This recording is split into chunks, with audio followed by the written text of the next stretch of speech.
그 다음에 이제 뭐냐면 인플레이션율이 높다는 얘기는 결국 실물 경제하고 관련이 있는 거거든요. 고용이라든가 이런 거하고 관련이 있는 거거든요. 실물 경제를 간단하게 보겠습니다. 실물 경제가 제가 그랬죠. 과거에도 제가 계속 얘기했지만은 미국은 실물 경제 침체보다 금융시장의 저것이 먼저 오고 난 다음에 실물 경제는 그 이후에 나타날 거다 그랬잖아요. 그래서 실물 경제는 그러니까 쉽게 침체되지 않을 것이다 얘기를 했잖아요. 소매 판매 증가율이 1월 달에 1월 달에 발표된 게 지난달 이제니까는 그 소매 판매율이 발표됐잖아요. 이것도 굉장히 시장이 환호를 했었죠. 왜 그러냐면 조금 떨어졌다 이거예요. 소위 말해서 판매가 좀 소비가 좀 줄었는데 환호를 한다. 그 얘기는 뭡니까? 금리를 지금 내리기를 계속 시장에서 바라고 있는 거예요. 금리 내리는 이 기조가 계속 지속되길 바라는 거죠. 작년에 3번 내리는 것이 올해도 계속 내리길 바라는 거죠.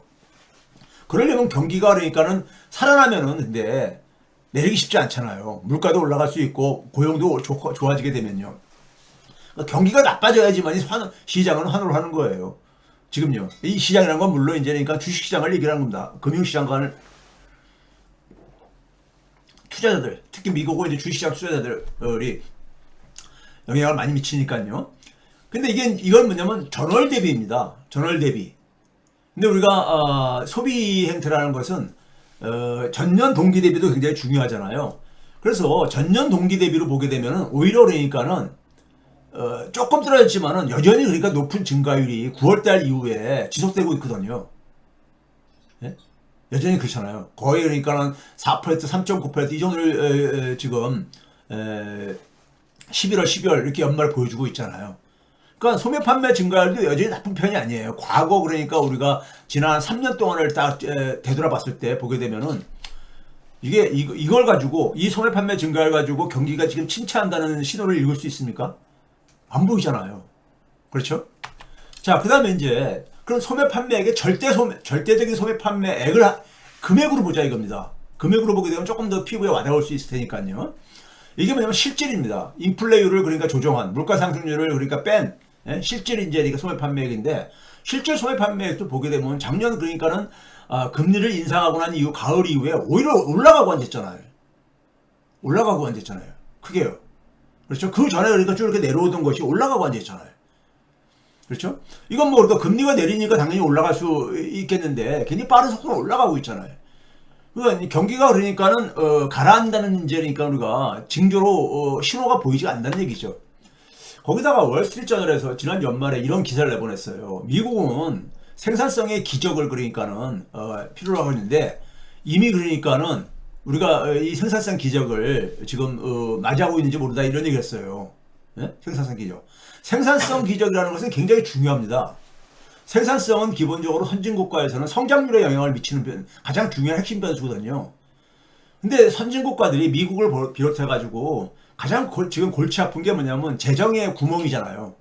재정의 구멍인데 재정이라는 것은 상대적인 거거든요.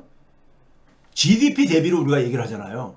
근데 성장률이 높아지게 되면은 분모가 그러니까는 지금 분자인 그러니까는 재정 적자라든가 정부 채무는 계속 빠르게 증가를 하고 있는데 그걸 통제할 수 있는 이 길은 잘 안 보인다 이거죠. 안 보이는데 그 안 보이는 상황 속에서 결국은 막을 수 있는 가장 효과적인 건 뭐냐? 분모 값을 그러니까 빨리 증가시키는 거죠. GDP를요. 그러니까 개인도 마찬가지로 내가 빚이 있다 하더라도 소득이 계속해서 잘 벌어. 그러면 그걸 감당할 수 있잖아요. 그래서 이제 그러니까 뭐냐면은 미국의 재정 적자에서도 굉장히 중요한 의미를 갖는다 이거죠. 그런데 이 생산성의 붐이 지금 그러니까 우리가 붐을 맞이하고 있는 것 같다 이거예요. 근데 90년대 후반에 특히 인터넷 기술, 소위 IT 혁명에 의해 가지고 인터넷 혁명에 의해 가지고 소위 90년대 후반에 우리가 소위 그 신경제를 얘기를 했었잖아요. 신경제. 그때 이제 생산성 증가만큼 그런 우리가 순간을 맞이할 가능성이 있다. 이제 구체적인 수치를 들여다봤어요. 수치를 들여다보니까는 이게 미국의 이제 그러니까 2차 세계대전 이후에 노동 생산성의 이제 그러니까 연평균 증가율인데요. 증가율인데 90년대 2.22%였었습니다. 2.22%. 근데 사실 2000년대에 처음 10년은 더 높았었어요. 2.7% 가까웠었죠. 그러면 최근에 최근에라는 게 팬데믹 이후에 2020년대 끝에서 두 번째입니다. 1.8%예요. 그리고 지난 그러니까 3년. 지난 3년이요. 지난 3년이 왜냐면 이제 금리 인상기였었잖아요. 2022년 3월 달부터 금리를 인상하기 시작했으니까요. 소위 말해 긴축 시기였었잖아요. 이때 한 1.6%였었습니다. 이 시기를만 보게 되면요. 1.6%였어요. 그러니까는 1.6%라면 2010년대 팬데믹 이전에 2010년대보다는 높은 거죠. 분명히 높은 거예요. 그런 점에서 그러니까 생산성도 보면은 이거 가지고 경기 침체 얘기하기 쉽지가 않죠. 90년대만큼 높지는 않지만은 예? 그렇죠? 그다음에 이제 이걸 좀 쪼개가지고 최근 3년을 연평균으로 이제 쪼개서 봤어요. 쪼개서 보니까는 2022년도에 한 1%, 2023년도에 2.7%, 2024년도에 1.7%. 그러니까 특히 최근 2년을 보게 되면은 최근 2년이 왜 중요하냐면요. 이게 소위 말해서 AI가 본격적으로 이제 그러니까 실용화되기 시작하는 요 시기잖아요. 특히요. 그러니까는 나쁘진 않아요.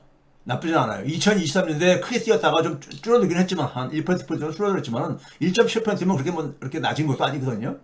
그러니까 노동 생산성의 기적이라고까지 우리가 표현하기는 아직 이르지만은 수치상으로 나쁘지 않다. 생산성도. 즉 경기 침체, 미국 경제 성장률이 호조를 보이는 이유 중에 한 가지이죠. 그다음에 이제 임금 증가율을 보게 되면요. 임금 증가율도 보게 되면은 이게 이제 풀타임 노동자를 기준으로 해가지고 중간 50% 선에 있는 임금 노동자의 주급, 미국은 주급이라든가 시급으로 많이 이제 우리가 임금 수준을 많이 이제 우리가 통계를 내고 있잖아요. 주급을 기준으로 해가지고 실질 주급이요. 물가 상승률을 뺀 실질 주급으로 또 보니까는 지난 이 팬데믹 이후에 보게 되면 연 1.2%씩 올라갔어요. 우리는 마이너스거든요. 우리는 마이너스인데 얘네들은 어떤 플러스 값이 나오잖아요. 이게 근데 사실 90년대 1.5%였었어요. 90년대 신경제라고 해가지고 생산성이 올라가니까 임금도 올라가고 그런데 오히려 인플레는 떨어지는 이런 현상을 가지고 우리가 그 당시에 신경제라고 얘기를 했었잖아요. 근데 90년대만큼 높지는 않지만은 나쁘지 않다 이거예요. 1.2% 오르니까요. 그렇죠? 자, 이건 반면에 이제 뭐냐면 모든 임금 노동자, 그러니까 이 비농업 분야에 있는 민간 부분에 있는 모든 이제 그러니까 노동자의 실질 평균 주급입니다. 이게 2010년대 그러니까 팬데믹 이전에는 2.5%였었어요. 연평균이요. 2.53%요. 근데 팬데믹 이후에는 4.7%니까 거의 2배 가깝잖아요. 그러니까 임금 상승률이 높은 거죠. 이게 실질값입니다. 실질값이기 때문에 참 부럽죠. 우리나라 노동자들이 볼 때는요. 우리나라 물가 상승률을 커버를 못하고 앉아있으니까요. 시급으로 봐도 마찬가지입니다. 시급으로 보면 더해요. 2010년대 2.4%였는데 팬데믹 이후에는 9%가 넘으니까요. 시급 연평균입니다. 물론 이것도 그러니까요. 자, 그런 점에서 뭐냐면은 과거 이제 비해 가지고 이게 그러니까 전혀 그러니까 저게 안 보인다 이거죠. 예? 소위 말해서 미국 경기가 침체될 가능성이 임금이 높으니까 소비가 안 줄어들지요. 소비가 계속 늘 수밖에 없죠. 그렇죠? 그러니까 당연히 뭐냐면은 인플레도 그러니까 잡히기가 쉽지 않죠. 이런 상황인 겁니다. 그 다음에 이제 고용지표를 보게 되면 굉장히 여러분들은 그러니까 발표되는 고용지표도 굉장히 여러 종류가 많다 보니까는 어떨 때는 굉장히 막 시장에 우려스러운 지표가 발표되고 어떨 때는 굉장히 환호하는 지표가 나오다 보니까 굉장히 혼란스럽고 막 그럴 텐데요. 이 고용지표도 잠깐 이제 정리를 해보겠습니다. 결론부터 얘기하면은 경기 침체용 고용 둔화 가능성은 보이지 않는다 이겁니다. 아직까지는요. 근데 구조적인 고용 둔화 가능성은 지금 진행 중에 있다. 여기서 구조적인 고용 둔화 가능성이라는 것은 산업 구조라든가 이런 것의 어떤 변화, 경제 구조의 변화로 생기는 고용 둔화인 겁니다. 대표적인 게 인공지능의 도입이죠. 인공지능 도입에 따른 그러니까 고용 구조가 변화할 수가 있잖아요. 그렇죠? 금융위기 이후에 어떤 구조적인 고용 변화가 생겼었습니까? 그 이전에는 굉장히 주택 경기가 호황을 비우면서 건설 부분에 굉장히 많은 그러니까 고용됐던 노동력들이 금융위기 이후에 많이 줄어들게 되죠. 그런 이제 어떤 하나의 그 경제 구조라든가 어쩌면 기술의 변화로 인한 이 산업 구조의 변화로 생기는 것을 이제 구조적인 고용이라고 합니다. 구조적인 고용 둔화는 보입니다. 뒤에서 보여드리겠지만요. 일단 미국 실업률 추이입니다. 미국 실업률 추이 보게 되면요, 이거 완전 고용이에요. 완전 고용이요.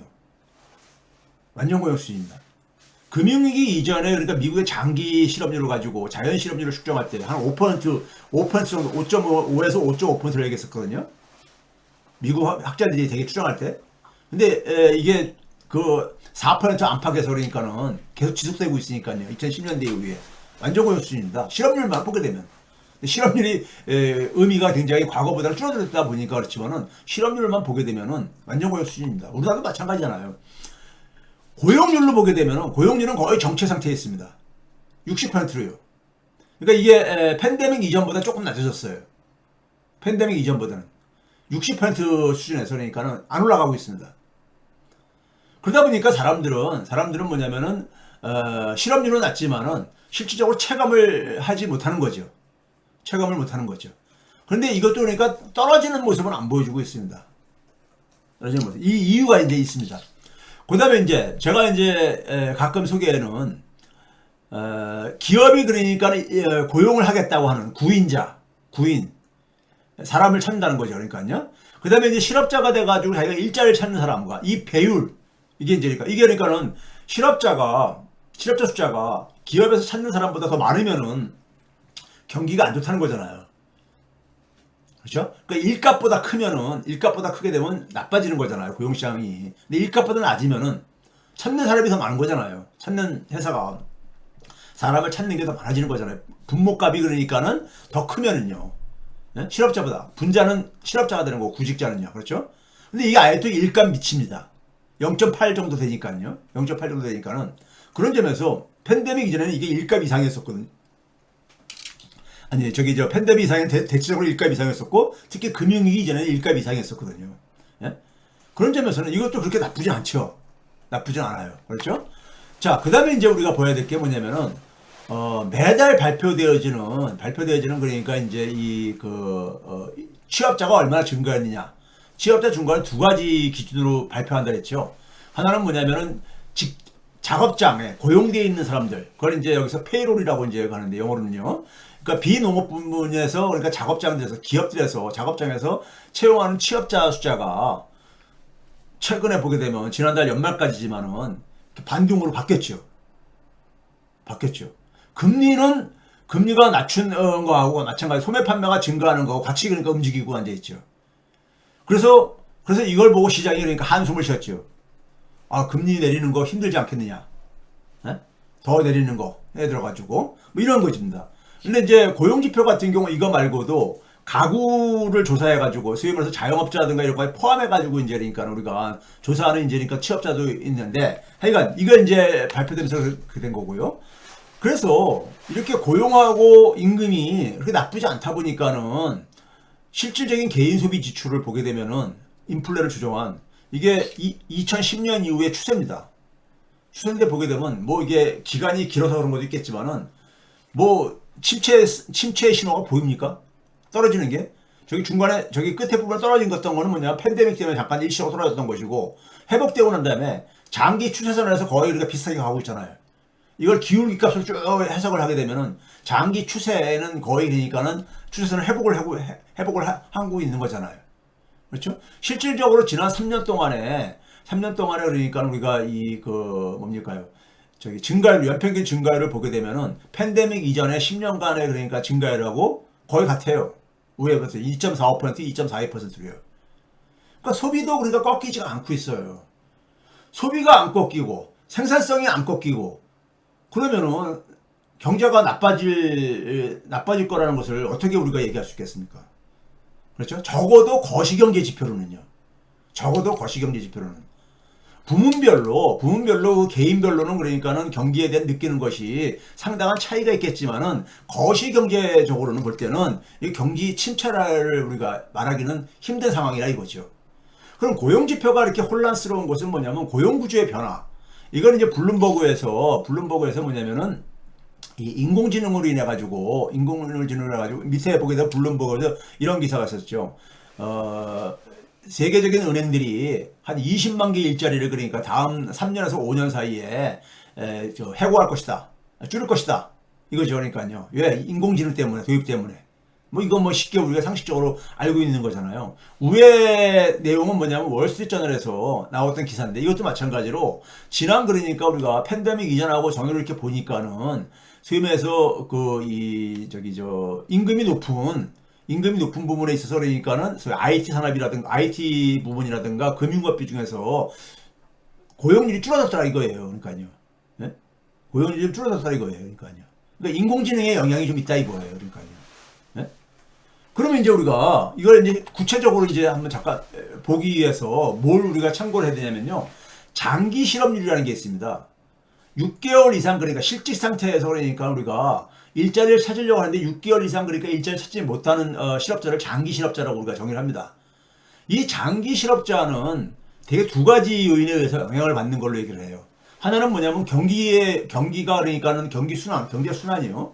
경기가 침체되게 되면 일자리가 줄어들고 실업자가 증가할 게 아닙니까? 그런 부분이 하나가 있겠고 또 하나는 뭐냐면은 경제가 좋아져도 줄어드는 부분이 있죠.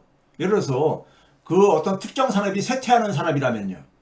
아까 앞에서 얘기했듯이 금융위기 이후에 건설 부분의 수요가 좀 줄어들었다든가 하는 거 이런 것들이 그러니까요. 금융위기 이전에 비해 가지고. 예? 그리고 이제 이 고령화가 되어지면서 소위 말해서 이제 헬스 부분이라든가 이런 부분에 일자리가 증가한다든가 뭐 이런 것들 같은 거예요. 이게 그러니까 그래서 건설 부분에 종사했던 사람들이 갑자기 그러니까 수요가 높아지는 부분으로 일자리를 옮기기가 쉽지가 않잖아요. 전혀 다른 일자리이기 때문에. 그런 것을 가지고 이제 우리가 구조의 변화로 생기는 거라 해가지고 구조적인 실업이라고 하죠. 그래서 그 장기 실업률에 영향을 미치는 것은 커다랗게 두 가지로 나눠서 볼 수가 있는데 경기적인 요인하고 구조적인 요인으로 볼 수 있는데 최근에 좀 올라가고 있어요. 20% 밑이었던 것이 전체 실업률에서 장기 실업자가 한 20% 정도 차지하고 있었는데 이게 한 20% 미쳤었는데 23% 이상까지 올라갔어요. 장기 실업자들이 증가하고 있다 이거죠. 그렇다면 이거를 이제 볼 수 있는 게 뭐냐면 아까 월스트리트저널이라든가 블룸버그에서 기사 썼듯이 그런 고임금 부분만 그러는가 이걸 제가 보기 위해서 지난 3년간에 걸쳐서 지난 3년이 왜 그러냐면 인공지능이 영향을 미친 전후로 이제 우리가 주로 주목을 할 수 있는 시기이기 때문에 미국의 민간 부분의 평균 그러니까 주급이 일주일에 그러니까는 급여가요. 평균 급여가 1224달러입니다. 1224달러요. 일주일에 주급으로 그러니까요. 세 번째 칸에 그러니까는 하늘 색깔로 이렇게 표시한 숫자가 그겁니다. 자, 그런데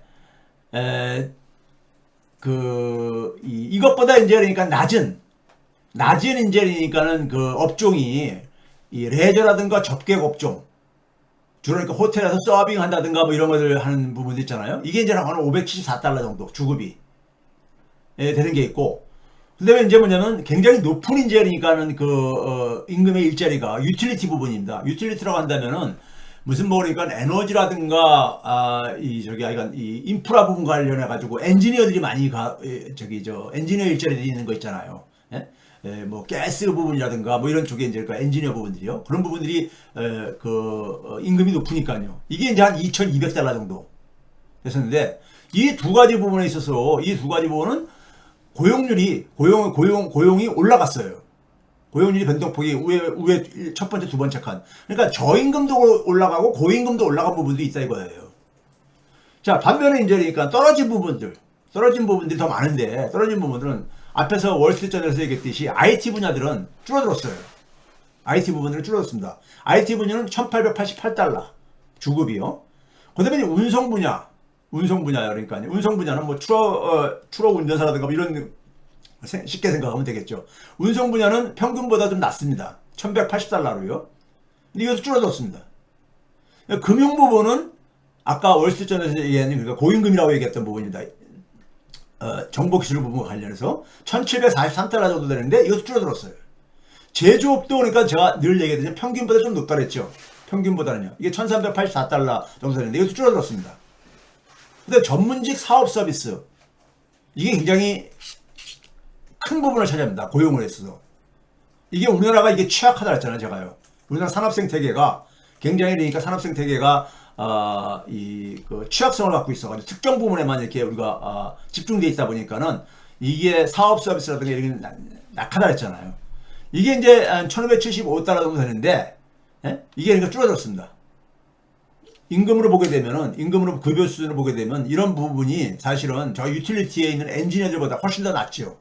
한 500달러 정도 이상, 그러니까 500달러, 그러니까 600달러 이상 차이가 나잖아요. 이게 사실 바람직한 거죠. 바람직한 겁니다. 그 다음에 이제 또 하나 이제 굉장히 저임금 직종이 뭐냐면 소매 판매업이죠. 소매업종이요. 소매업종이 745달러인데 이거 줄어들었습니다. 그러니까 인공지능은 그러니까 우리가 고임금, 저임금 관계없이 굉장히 많은 부분에 영향을 미치고 있다. 물론 고임금 분야에 상대적으로 더 많은 영향을 미치고 있는 건 사실입니다. IT 분야, 금융 분야, 전문직 사업 서비스 이런 분야들이 가고 있으니까요. 그렇죠? 이런 부분들이 굉장히 크게 줄어들고 있기 때문에 고용률이 마냥 안 올라가지는 거예요. 고용률이요. 그런 점에서 이것이 의미하는 것은 뭐냐면 인공지능이 생산성을 높이고는 있지만은 아직까지는 산업 생태계, 경제 생태계를 재구성을 해야 되는데 경제 생태계의 재구성이라는 건 뭡니까?